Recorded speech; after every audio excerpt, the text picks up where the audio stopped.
Hey, and welcome to NUFC Talk. Thanks for downloading, subscribing. Quite a bit to talk about this week, mate, isn't it? Yeah. Lots of little bits to go through.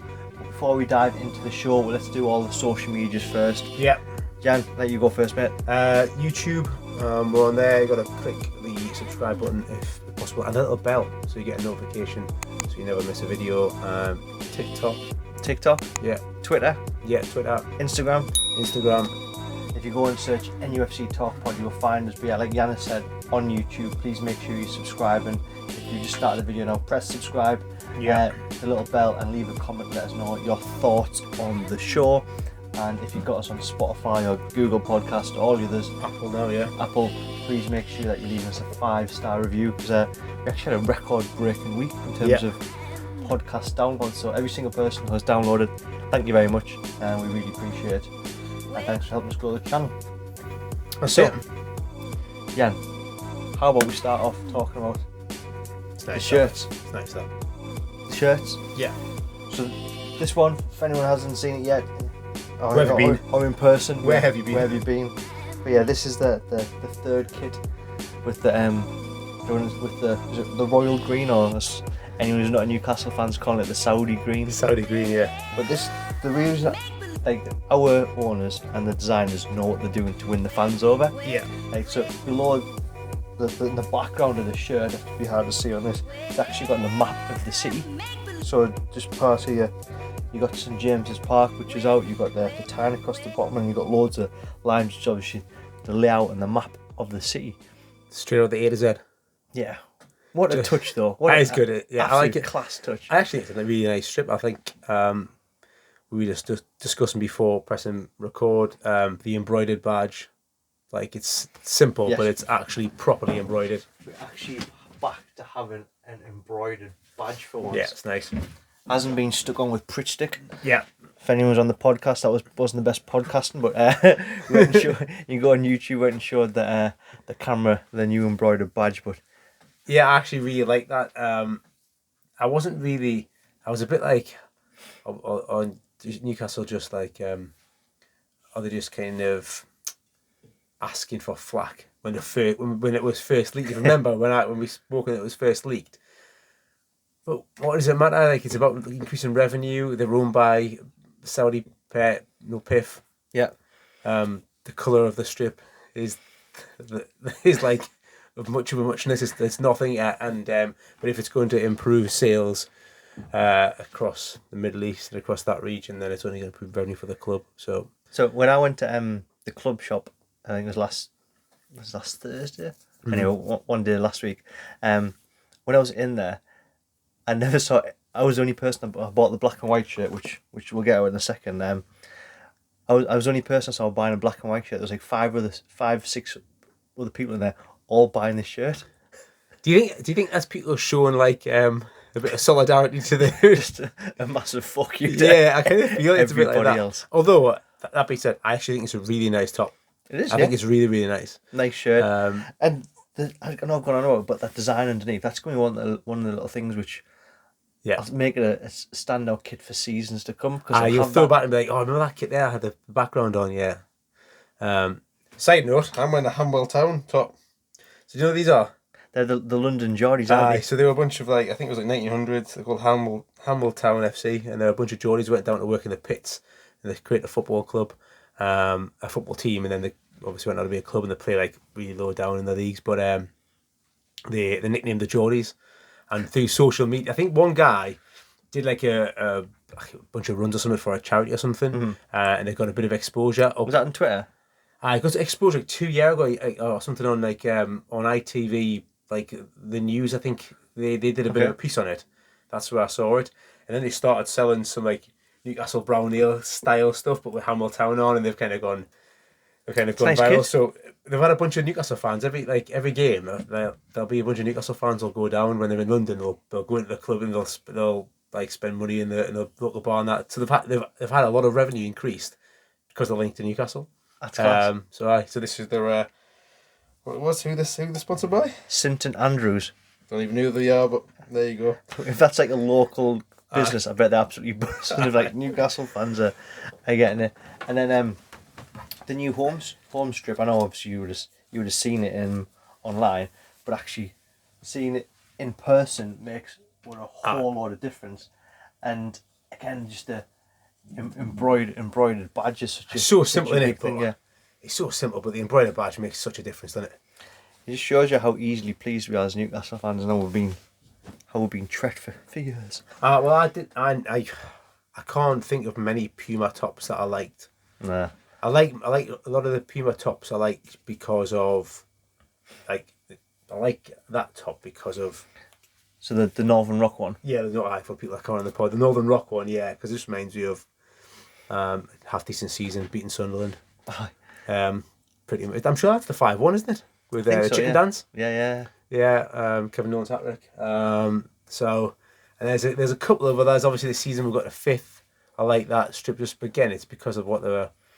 I don't think they were rubbish fittings. Puma, like it was largely. I thought they were all average strips. Like See, even like the Castro one last year, the number 4 shirt, which I think it's been christened as. yeah, I like that shirt, which is, I know it splits opinions. I think it's a decent kit. The only thing that lets it down is the fact that the badge is like just stuck on. But then that kit is going to be remembered as the takeover kit, isn't it? I know. Yeah, it's true that that'll go down in sort of folklore, won't it? It took me a long time to get over seeing the 4 though, because I couldn't not see the 4 man. Even like Sky would like put the players in like and then they sort of when they bring the teams up and then they put all the players together. Yeah. And they kept like the 4 in there, and I was like, oh, like I can still see the 4. But I think it's really nice. Has the other one been leaked? The away strip? It's the blue one with like the gold trims on there, where like it's speckled into the arms. I believe. Yeah, nice. Yeah, nice strips. I'm gonna get it, I think, on Friday when I'm in town. Nice. The friendlies, mate. We were just chatting there. We're going to go to the friendlies of the 29th of July and the 30th of July. So the Friday night and a Friday 7:45 kickoff against Atlanta. Yeah. And then the Saturday game is a 3 o'clock kickoff against Atletico Bilbao. So we're going to head to the Friday game and have some beers and make a night of it. Yeah, Friday night lights. It's interesting. It's not like I feel like back in like 2 years ago we were playing like Morecambe in like Mansfield or something. Leighton Orient and stuff like that. And getting beat. Battered as well, was that like 6-1 or something daft like that? Something like that, yeah. So yeah, it's the calibre that we're able to maybe attract now in terms of actually friendlies and stuff. It's interesting. Looking forward to that. It'll be good. Ticket prices has caused a bit of a conversation on social media today. I don't know how much you've kept an eye on, but £20 for a ticket. People saying it should only be a tenner, like 20 quid. Like I don't know what people want. Like 20 quid seems like a fair deal. You're still seeing high quality football. Yes, it's going to be players rotating, but it's bringing revenue into the club. I don't think it's an outrageous amount for what you're going to see. 20 quid doesn't get you much these days, does it really? So yeah, get a takeaway. I can see both camps. Exactly.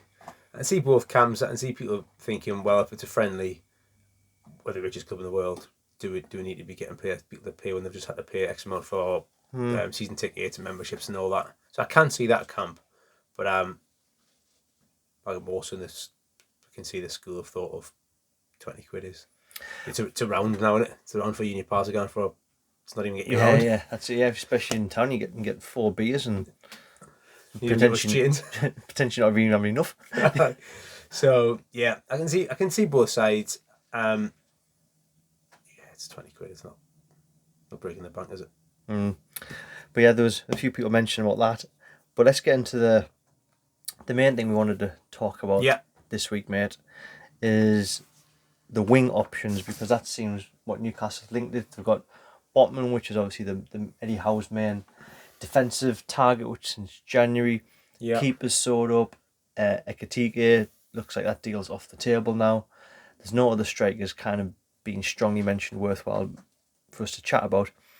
But the wing options, I've got 4 names which are being linked with here, all of different levels of, I don't want to say strength, but how often it's come up in terms of is it happening, etc., etc. And you wanted to go through some of them in a bit more detail, mate, yeah? Well, it's just like I didn't want to go on them all because I know there's a couple extra that you've got in terms of other names that's been mentioned. Yeah. But the ones that keep coming up seem to be Moussa Diaby and recently Jack Harrison. Oh, so before we dive into them, mate, can we just take a second to talk about Fraser? Yeah. Because he's obviously, I say obvious, is it? He's going to be the man that's going to get Yeah. replaced in the starting 11. Wilson's up top. Max is going to play out left because he likes to cut on his right. Mm-hmm. So we're looking at someone to go on the right hand side. Yeah. Fraser did well since Howe came in. Mm-hmm. How far can Fraser take Newcastle? Where's his ceiling, as you like to call it? I think he's probably sort of a... Is he there right now? Or? Yeah, he's probably got a lower... I don't know, he's like maybe breaking at the top 10, touching the top 8, that kind of thing. You think he's that good? I'm not saying he has to start every game, but he's involved in the squad and he can play 20 games in a season. Yeah. I think Ryan Fraser can still play even if say we sign one of these players, say we sign Moussa Diaby, for instance, he'll walk in the first team absolutely 100%. Mm-hmm. I don't think we will sign Moussa Diaby, by the way. I'd love to, but I don't think we will. But if we signed him, he walks in the first team. There's still going to be a space for Ryan Fraser to play 20-odd games in the Premier League next season, come off the bench. They're not always going to have great games. There's going to be games where you think, Max, you guys can't do anything today. Like that's a game where you just need to have someone on to make a difference. Fraser's got assists on him. He's got assists on him. So yeah. So if he was playing and let's say we didn't have someone to take over Fraser's position, where could Fraser play as a starting 11? And what level of? Mate, I don't know. We finished 11th. He's got 2 or 3 more. You know, he barely played a ball last season. It was his first season back at actually I don't know. I think maybe getting to 10th, 9th, 8th, an absolute push if he has a really. One of his seasons got like 14 assists and like 8 goals or something for Bournemouth. Did he? Aye. You know him and Callum Wilson had him at a dream team that year. Yeah. Both of them, Callum Wilson and him, they just kept assisting and scoring for each other. It was outrageous. He was like 5 million in your dream team and he absolutely smashed it that season. So I've got some stats, but I'll go through Fraser's at the end. So I've got some stats about Moussa Diaby and Jack Harrison. Yeah. Only because they're the two that's been like most heavily linked. I don't want to go into their names because they're a bit more kind of on the periphery of the speculation. So Moussa Diaby he's only been playing for a couple of seasons. Started at PSG, 25 games in his second season. I think his first season he didn't really play, just in the squad. He got 2 goals and 6 assists in that season. Then went to Bayern Leverkusen. Oh, he's only league. I've only gone for league, by the way. So 92 games for Leverkusen, 22 assists in total. 22 goals and 29 assists. So he's like being like a 1 and 2 ish, or like there or thereabouts at Leverkusen, more than a sort of a goal or assist. So he's involved in a goal. Yeah, or assist. Once every 2 games, essentially. So it looks like a real deal. Like I haven't seen a huge amount of him, but I've watched a bunch of videos now, as everyone does, and it does. I know, like I was saying before, Remy Cabell looked like the best thing since sliced bread when I watched his videos. But he looks like the real deal. He looks like he's really 2-footed. We had to sort of sit for a minute and decipher if he's left-footed, but I think he's definitely left-footed. Yeah. But 2 good feet, load of pace. I read somewhere that he's been clocked as the 5th fastest Bundesliga player ever. Ever? Yeah, apparently. That's what I read. God, him and Maxi on the wings would be incredible or incredibly frustrating. Yeah. That's why you need a Ryan Fraser who's going to put in the box. Yeah. But loads of end product. Mm-hmm. End product, goals and assists, but actual genuine end product. Good. He's got an eye for a pass by the looks of things. Loves to take people on, loves to dribble the people, but does actually have an eye for a pass as well. So he's only 22-year-old as well. 22, 22, 8 caps for France, and it's one hell of a French squad at the moment, isn't it? So yeah. For him to get 8 caps is great. The price tag, that seems to be the problem, isn't it? 50 million is what's been. But I think 60 million, because I think that's more. I mean, you have to see. Depends on what in the no account you read. Yeah. But like we said, if you're new to the channel, we are not in the no account. We don't claim to be. we're trying to start a new trend. We are a want to know account. We just want to know what's going on, man. Yeah, someone fucking tell us. That's all we want. So yeah, depending on what, 50, 60 million. We'll get into budgets later on. Yeah. We've got a bit of chat about that, but that seems to be that. I mean, that 50, 60 million. It's like Is that like a euro thing, or I think it's pounds. I think it's a 50 million quid. Like I and think 60 million euro, or no. I think. Well, yes. I don't know. I'm not sure. Like, but still a good wedge. it'll be a chunk, and it's a chunk more than like Bruno, and a chunk more than. Yeah. So I mean, yeah, don't know. So I mean, but he looks the absolute real deal.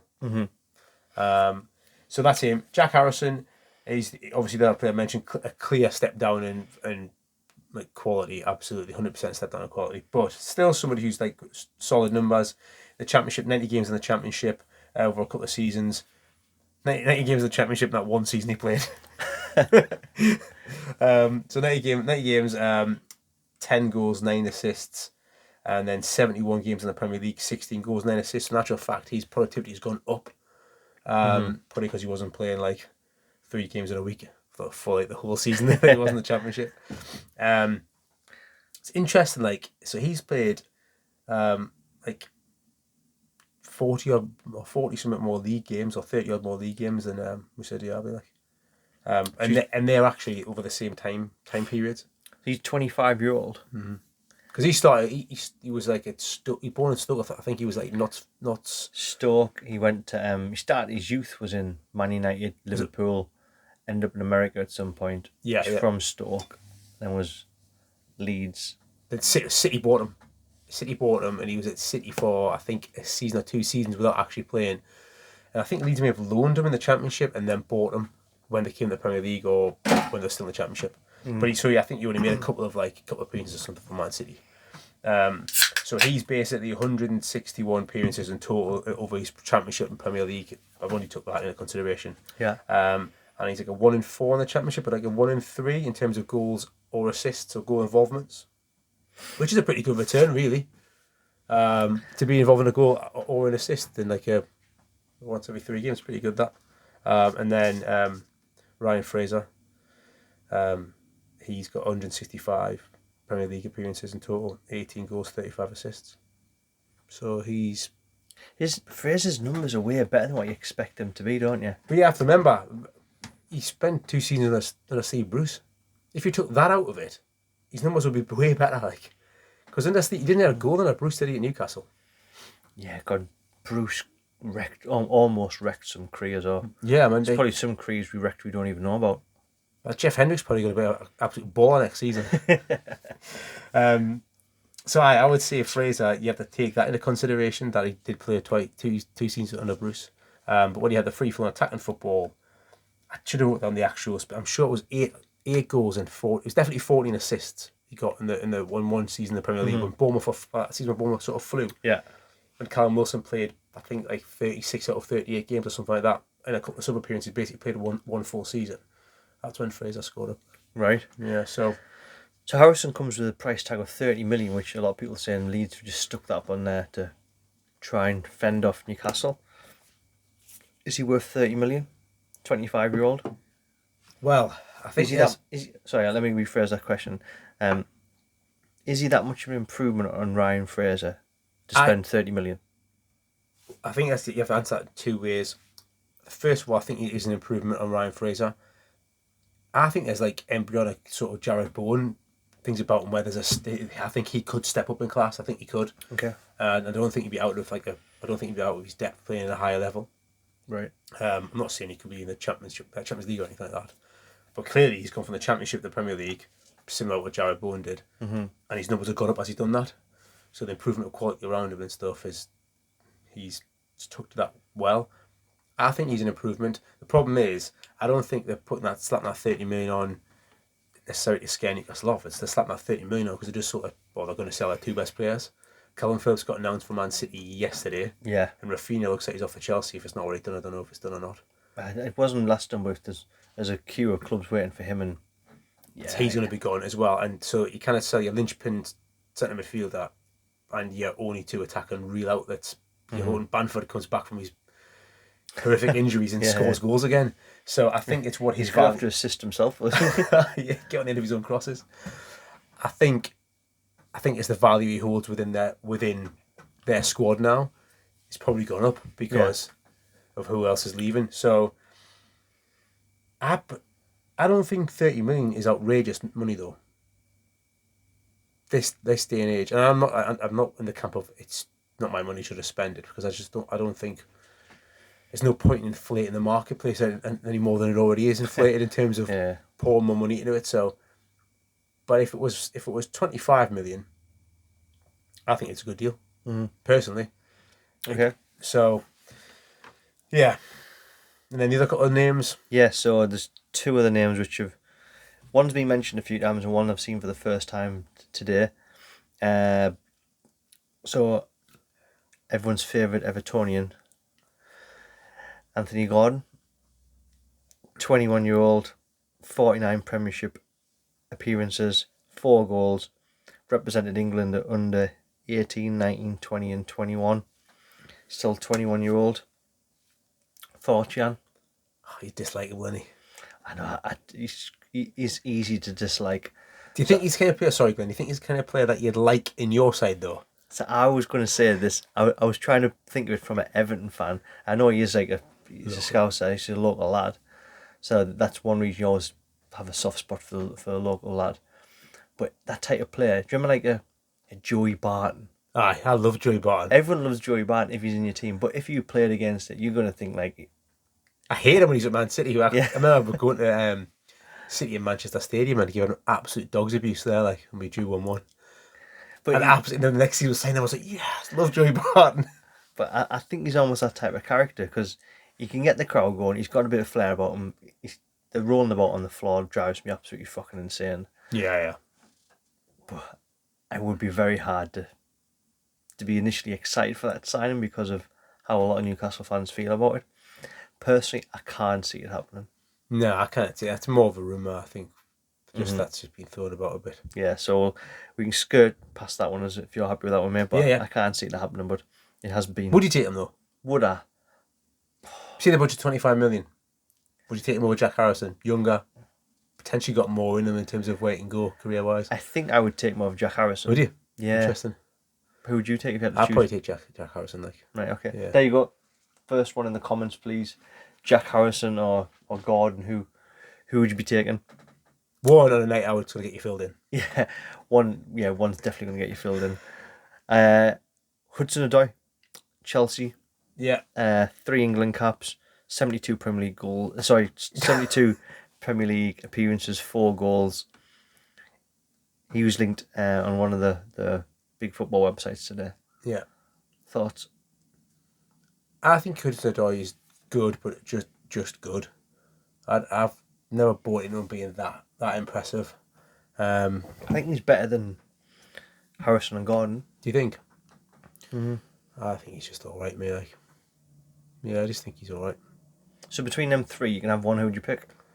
Do you know what? I don't know why. I think I might go Jack Harrison. I don't know why. I think I might go Jack Harrison. Like I do. Yeah. I think he's got a bit something in him. Like I reckon. I think I've got this. My view is I think if you took Harrison out of that team and put him in a better side, I think he'd grow and blossom into it. Right, okay. Whereas Hudson-Odoi's been playing in a brilliant Chelsea team. Obviously, hard to nail down a position, but when he has played, he's never really blown anybody away. And he's had a few decent runs. Mm-hmm. Take him out of that and put him in a side of slightly less quality because we're not par with the team that finished in Champions League yet. Yeah. Is he? Yeah, yet. Is he going to grow and become? Is he going to suddenly flourish and be a better player? I don't see that. If he gets to run of games and gets 30 games in the Premier League, maybe he's played a right wing back for a bit under Tuchel, wasn't he? So I don't know. I'm not sure. I wouldn't say no to him at all. Absolutely not. I think he's a good player, and I would definitely have him. Yeah, I can't see it happening though personally. No, nor do I. Other quick rumours which have popped up was Brozier, another Chelsea player, was on loan to Southampton last season, scored 7 in 32 or something like that. See, I think this could be something in this. So there's been 2 talks, and there's a Keith Downey. He even mentioned that there was talks of You could take him on loan for the season, so it doesn't affect the budget this year. So you still have money to spend. Yeah. Option to buy. That I would not say no to. Yeah, that's what I think makes sense. I don't think he's better than Wilson. I would still have No. Wilson as a starter, but because he's only 21, bro. He's still a young kid. He's a slightly different player than Wilson. He's probably a bit more powerful, but he still likes to run. He likes to get in behind. He's almost like a mix. Sorry, he's almost like a mixture between Wood and Wilson, isn't he? Yeah, he's somewhere in between. You're probably right. But I think whether it's not him, you could probably take him out and insert another forward. That's the deal I think is going to happen for a centre forward. Mm-hmm. Some sort of loan. I don't see us buying a centre forward unless it's a revival of the Ekitike deal. I just can't see us spending money. And who are you going to sign? You're going to have to get somebody young probably to who's going to play probably semi-understudy to Wilson, but still get half the games played a season. So I'd actually take him. I'd like Broja. I like he looked good on loan last season. Mm-hmm. Other name which has popped up a bit was strong rumours for a couple of days and then very quietly calmed down was Tielemans. Yeah. I'd take him in a heartbeat. Yeah, absolutely take him up. And anybody saying he doesn't work hard enough and that, you're off your head. No. You're off your head. He's absolute top draw. Mm-hmm. I do think he does have a slight tendency to go missing in games. I do think that is definitely. I could do your list of Newcastle players who got missing if you want, mate. We half of them went missing for a couple of seasons, didn't they? So, but no, I do think there is that. So you're paying big money with that, but 100% is he an improvement? Aye. Does he walk in that? He definitely walks in the. But the numbers linked with him was 35 to 40 million. If he's 35 million, how is Jack Harrison 30 million? I know, yeah, that's fair, yeah. I mean, 35 million for him would probably be an absolute steal, wouldn't it? Premier League experience, got loads of international experience. Walks in the starting 11. Yeah, walks in the starting 11, coming into his prime, probably frees up. Why do you? Because you play him deeper, wouldn't you? And play frees up Joe and Bruno to be the eights. He'd take the Shelby. Probably, aye. Shelby role. Sorry, John Joe. Finally. But yeah, so I don't see that going anywhere. Like, nah, not at all. I put a post on our NUFC Talk Pod Twitter page. But if you don't follow us already, get on Twitter and follow the page NUFC Talk Pod. We have a lot of the conversations for the pod happened during the week and some polls as well. This is one of the ones that went on, was which signing did we think was most likely to happen? And again, there was several hundred people voted again, so they're getting really popular. So thank you if you get involved with that. So the four options were Tielemans, Diaby, Broja loan or Broja to buy. Yeah. 4% of people. So it was which one was most likely to happen. Yeah. Tielemans 4%, which I agree with. That's it's more just a wish list, isn't it? Diaby 51%, Broja loan 41%, and Broja buy 4%. I think I voted Broja loan. I think that's probably the most likely. I can't see us getting Diaby like. So do you want to talk budget then? Where that's the reason why, because no smoke without fire. I mean, as much as we say the in the know accounts talk a lot of nonsense sometimes, but like when all the mainstream things are peddling out the same kind of numbers. So for anybody because I know we've got a lot of listeners from around the world, thank you, up to 16 different countries regular. Yeah, 16 countries download our pod or watch us on the. That's just the pod. Just the pod eye, so YouTube. Hello, wherever you're watching us at. The number for our budget seems to be around 95 million. Yeah. If anybody doesn't know why, it's because of financial fair play. Yes, our club has access to 300 billion, but you got to do it through fair play. So the number we have to spend is looking around to be 95 million. Yeah. So if you take into Botman around about 32, she would give or take with the conversion rate of euros. Mighty Target was 12 million because a 3 million loan fee was paid from last season. Yeah. Nick Pope 10 million. That gives us a spend of 54 million. So far, leaving a budget of about 40-ish. Yeah, depending if it's 90 to 95, it's coming in somewhere 30, 36 to 41 million as money left over to spend.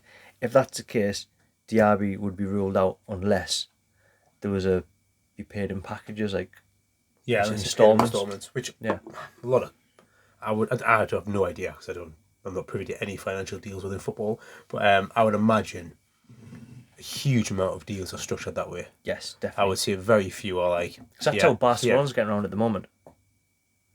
Because Barcelona, for a club that's in a trillion debt and have no money in the bank and have a huge wage bill and are buying players for fun, it's all through installments. They're not a trillion in debt, by the way, in case anyone takes it too serious.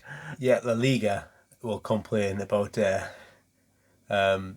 PSG ruining football with how they're structuring the Mbappe deal, which I agree is ruining football, but it's pretty rich when you've got Barcelona and Real Madrid mopping up talent for the last 40 years. Yeah, and Real Madrid, the Galacticos signs which they used to unveil, and Barcelona, Yeah, but anyway. So I'd imagine a lot of deals are structured that way, and very few. I can't wait till everyone's like, Newcastle spoiling football. Oh, they've already seen that, haven't they? Yeah. I am.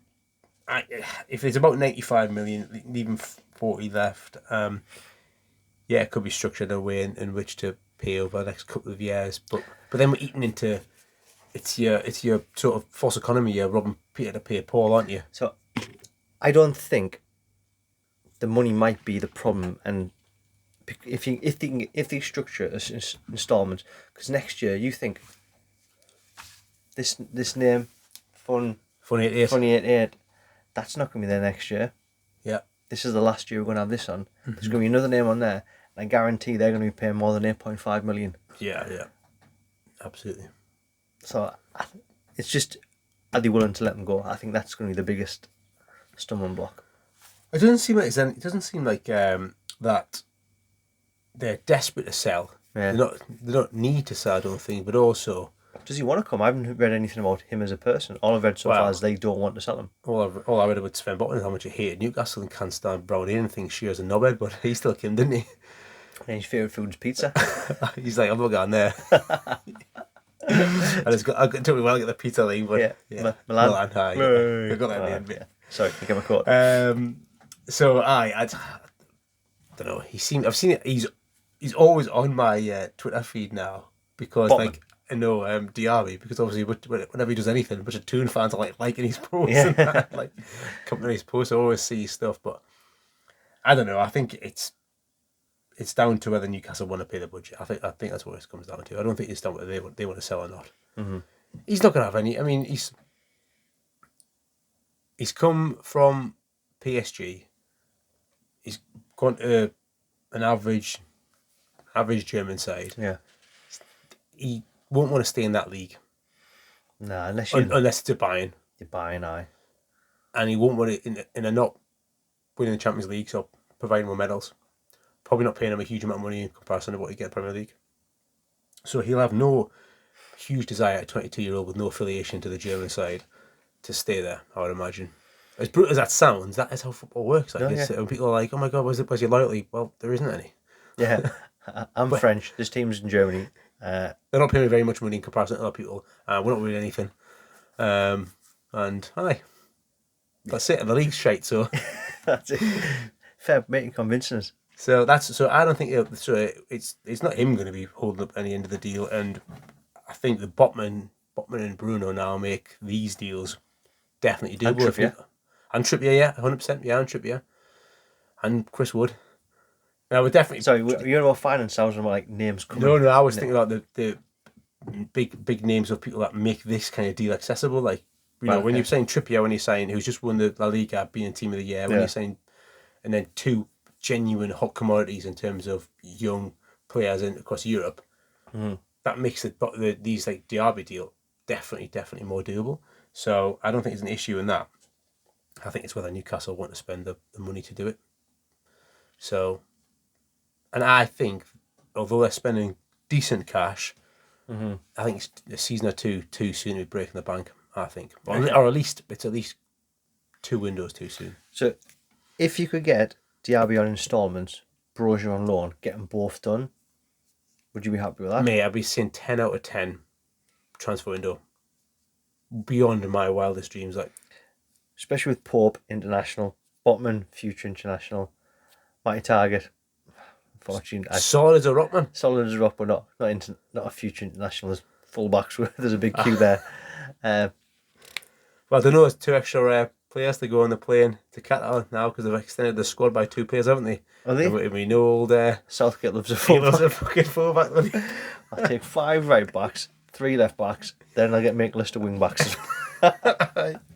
So maybe future international. Yeah, my maybe. target. That's it. Yeah. So aye. What was the point we're making there? Southgate likes fullbacks. No, before that, the window. The window. How good a window has that been? Well, so far the fact that it's an immense window anyway. Yeah.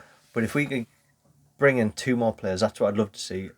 A winger, which we've talked about before. Winger's essential right now. Right winger, a backup striker to Wilson when he. I don't want to say when he goes down because I think we've had some bad luck at Newcastle and the stats we've spoke about before proving he can play a full season. Yeah. But I still would not have to rely on Wood or Gale because shifting Gale's going to be a pain in the butt. He's on over 40 grand a week. Well, apparently, Borough want him for, I was reading, 8 million. That's a lot of money that way, but I don't think it's that much. But I think just getting Gale off the obviously any money towards the kitty's going to be great, but getting him off the wage bill. But the thing is, he's got to agree a transfer. So he's got to agree personal terms, and anyway, we won't get into that. I think Gale goes this season. Unless we structure some sort of deal where we've got to pay half his wages or something. Something like that, but you have to, I think, this is a complete side note this, but I think Gale would have gone 2-3 seasons ago, probably, if the club would have sold him. But the club didn't sell him because it's cheaper to keep people, give them a better deal than it is to go and buy somebody better. Mm-hmm. So we just kept dead wood. The Championship side, we was there hanging around for so many seasons because it was cheaper for Ashley to keep them rather than. So it's not as if Gale was probably like chomping at the bit to sit on the bench any longer. He probably wanted to go. He could be a hero in a Championship side. Yeah. Championship side is like 20 goals plus a season without even trying. Aye. Without even trying. It's true though, isn't it? Well, he was lethal in the Championship for us, wasn't he? Yeah. I mean, to be fair, actually, Gale gets a bad name. Not a bad name, but he gets a bit of shade because of like he misses chances in the Premier League for some bizarre reason. But like a lot of it is owed to him, but getting us back in the Premier League, like because he scored. He's lethal in the Championship. He scores all sorts of goals. But anyway, all right. So, yeah, all in all, if we can get if we could hypothetically get those 2 deals done, Diaby and Broja, I'd be saying that's an amazing window. And I think we brought 5 players in January. I still think there's another couple of signs out there. If it's Diaby and Broja on loan, immense. Whoever it is, 10 players. Actually, no, because Target will be counting twice. So 9 players. 9 players, yeah. In 2 windows. Yeah. It's incredible, that. It's mad, isn't it? Even the fact now we've got new players running about. And if it feels, it almost feels somehow that's not disruptive as well. It seems to have been slow and steady. Doesn't seem like it's like 10 players. You know, like when Fulham get promoted, they just like bench all the team that got promoted and buy a new squad and then it doesn't work and they get relegated. Right, lads, you're back in again. Get us back up. Yeah, get us back. Tom Carney, there's your armband again, mate. You're back on the pitch. But it feels it hasn't been mega disruptive in that sense. It feels it hasn't been like just a dump of players. It feels it's been quite a. Mm-hmm. I don't know why that. It feels like maybe it's because people are being better, or maybe it's because they've bought Premier League, or they've got a lot of Premier League experience that's been purchased, except with a little bit of class elsewhere. It looks like they haven't bought like proper good characters as well, like you mentioned, good characters mixed in with Premier League experience. So Trippier, Byrne, and Target, they just went in like no bother. Mm-hmm. Bruno, in hindsight, everyone's like, why is Bruno not playing? Why is he getting a couple of minutes? Eddie did the right thing and took time to bed him into the squad, into the starting team, which looking back now was a masterstroke, because it must have been very tempting for him, thinking, because at this point we weren't safe, like fucking hell, I'm going to get relegation. Yeah. I've got a £40 million midfielder sat on the bench while Brazilian international. Yeah, Brazilian international with 40 million, and I'm relying on Shelby to pull the strings. Yeah. And look, obviously they did it very well and went on a big run. Mm-hmm. Yeah, I think there's two sides to that coin as well, because there's the Bruno element, because the returns he got towards the end of the season, he was managed almost perfectly. Yeah. Really, Yeah, you couldn't expect any more than that. And also everyone else, how well everyone else played, and that three, the sort of almost it was out of his hands really. It was an easy decision to make because they were almost playing so well that you couldn't drop them. But also, it's kind of a statement to everyone else: play well. It's your place. Yeah. It's yours to sort of lose it almost, which is like the perfect way to have your squad built around. Class. So yeah, 10 And, players. and Wood Premier League experience as well. Yeah. So everyone, and I think that's like good characters, but and obviously Pope now coming in, there'll be no issues with him in the squad and integrating and challenging and all that sort of stuff. So again, good characters. On a side note, I've seen Bruno's FPL price. No, what is it? 6 million. I'll be getting him again. It was a massive stroke. Pretty much the only thing I did well last season was get Bruno. Seen Sons, by the way, 12 mil. Is it? Aye, Son's been hanging around the sort of 10 million. He's been the cheap of all the good ones to get midfielders wise, but he's 12 mil now. We'll have to maybe look at doing a FPL NUFC talk league. Yeah, well, I will do one. Yeah, so if anyone plays the fantasy football league, which I'm sure there is out there, we'll get a NUFC talk pod league going just for some shits and giggles. Yeah, and he performed better than last season. Last season was poorest by a long stretch. I get your excuses now. And then one other small point before we break off, mate, the training ground. Yeah, a bit of chat around moving. They've looked at like a new location, I think, by the race course.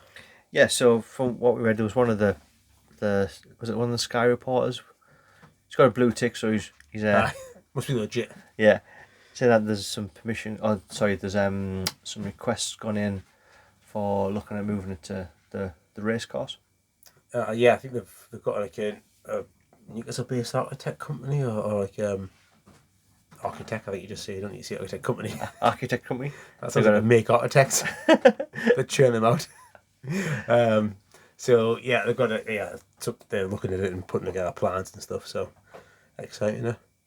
Yeah, They're literally digging up and putting a new one on the current site. But it just shows money that do that one up. We'll build another one. Class. That's what I think the stadium crack is like. There'll be something going on there. There'll be meetings hard. There'll be an agenda somewhere, timeline. There'll be proposals. There'll be budgets. There'll be all that shit that gets done. Like, because we spoke about this last week, just off the back of the carnage, which was 30,000 people trying to log in to get 1,000 tickets. So it's had a week to settle in, and again, it's quite funny where there's people giving Newcastle fans loads of grief, saying that we've got the most intelligent fans in the world because we go from being legal experts with all the stuff which is the takeover to transfer experts. Now everyone's architects and town planners telling you where they can expand and which stands can go up, and structural engineers. I've seen like Google Earth pictures, and then like people have driven like, if you just turn the pitch this way and put the car park here, and then put the Barrack Road, or have the end of the stadium alongside Barrack Road, and be like, you can't have there, you have to do this, and like. Someone had taken a picture of like the east stand and stuck it on top of which one was it? Behind one of the goals, I can't remember which one. It's basically just copied and pasted and stuck the picture. Oh, the Gallagher, like, oh. I can't remember if it was the Gallagher the Leasers, but they stuck like another stand on top. Like, I don't think it's that simple. Just like Lego blocks where you just click another one on top. I just do that one weekend, and then we'll have another. No, it's hilarious. Like, but it's. I think something's going to happen. I do think, I think there is definitely conversation happening, and I think like there's a lot of people that are.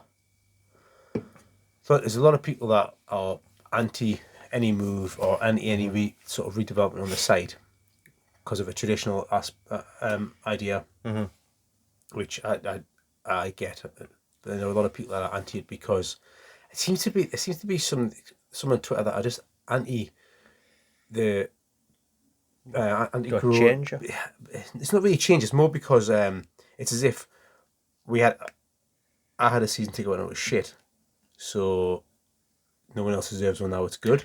Yeah, I know what you mean. I get that, and I don't really understand that. Like, you've got to I mean, I didn't live here for like 10 years.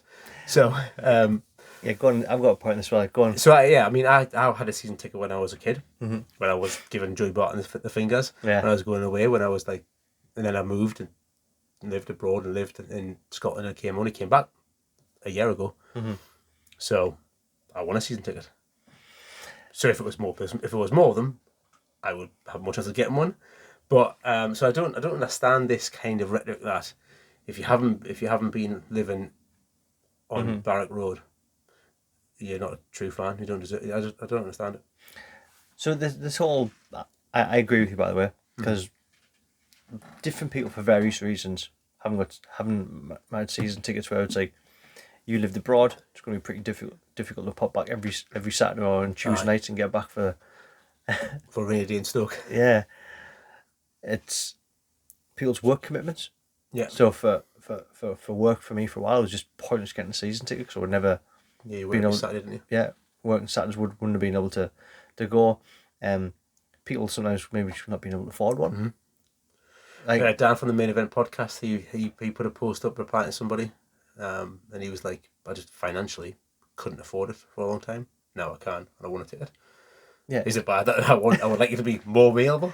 Yeah, that's it. So we're not saying rip hard. It's not like the LA Dodgers want to move to bloody like London to do it. I would love St James's to be, and also, sorry to cut you off, it needs, that's okay. It needs to be improved as well. Like the stadium, all the best clubs in the world, the biggest brands in the world, they don't have the old stadiums from 100 years ago. They improved. Yeah, that is just has to happen. Evolution. It is evolution, yeah. Or could we even do like a Tottenham, knock it down and rebuild part of it again, or then if you're gonna knock it down, it's not really St James's, so do you just put? But then one thing I do like about St James's, which I know you do, is it is in the city centre. Yeah, I would personally be pro, and if there was any way it could be improved in terms of adding a stand on, improving the stand, adding a few thousand fans on, getting it towards 60 or something like that, if that was possible on the site. As long as we were two people that got the tickets. As long as I was, yeah. As long as I was in the dugout, calling the shots. So yeah, that's what I would be pro. But I'm not like we should have 90,000 fans until I get a ticket. Like I understand it's like if it was leave St James's and go out of the city, to get to 80,000 or stay there and get to 60,000, and I didn't get a ticket, I'd rather stay in St James's. Yeah. And plus as well, as Newcastle gets better, cup runs, Europe, they're going to be playing more games. Yeah. And I heard actually there's a lad I know that he's a Man City lifelong supporter, so he was there before their money, and he said to me, season ticket holder, travels down to Manchester every weekend. He said some people who are season ticket holders literally just can't afford to go to every weekend, every European game, a cup run, this, that and the other. Like, was it Liverpool played 68 games or 67 games? It's like an extra 30 games a season. So as you start getting a bit more success and getting cup runs and getting into Europe, I'm not saying Newcastle's going to do that this season, but there's going to be more tickets become available for different events. I know when I used to go, I didn't always go home and away. I always went home because I had a season ticket. But I went to a bunch of away games. It does cost a mint. It's quite, I mean, it's different now. Wouldn't it be the same sesh that it was when I was 18? So now you can afford it more when you're older, but you just kind of go on the sesh or have to get back for kids. I can afford it financially, but not mentally. Not spiritually. I cannot afford to wake up with a fear the next day.